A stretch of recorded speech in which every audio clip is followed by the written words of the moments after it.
My beloved brothers and sisters across this mighty continent we call Africa, before you call me a leader, call me your brother. Before you see a soldier, see a servant.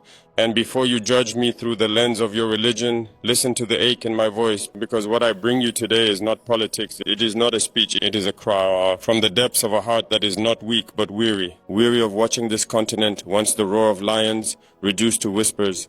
Africa is bleeding. Not only from war, but from the silence between neighbors, from the suspicion between tribes, from the cold distance between the faithful, those who call on Jesus and those who call on Allah.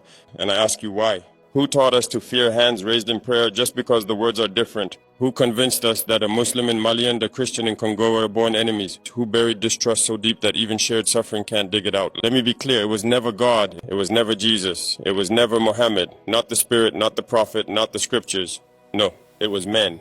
Men with pens and borders, with guns and flags, empires that came with religion in one hand and a sword in the other, not to save us but to split us.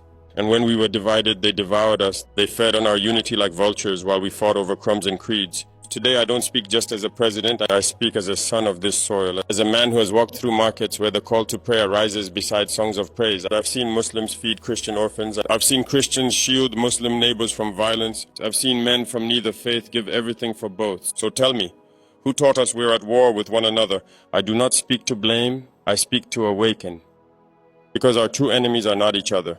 They are the ones who control the loans, the guns, the narratives, the trade. This is one bitter truth they don't want us to know.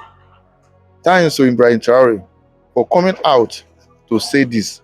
How I wish other African leaders can see the need to bring us together, have one indivisible entity called Africa, even if there are borders, but it will be a border without visa, where everyone can live, coexist, trust one another.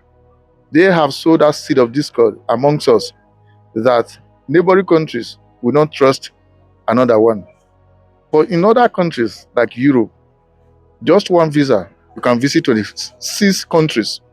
But in Africa, they have their access anytime they want to come. But Africans want to visit a neighboring country, you have to queue up and get a visa. Who did this to us? They are the one. I just want to urge African leaders all over the world that there is need for us to come together. Until we begin to have that unity amongst us, they will always have their way. Anyway, whatever you think, drop your comment in the comment section. Once again, share and follow the page. And for the record, it is possible. One Africa, one currency, one nation, that might even call one continent.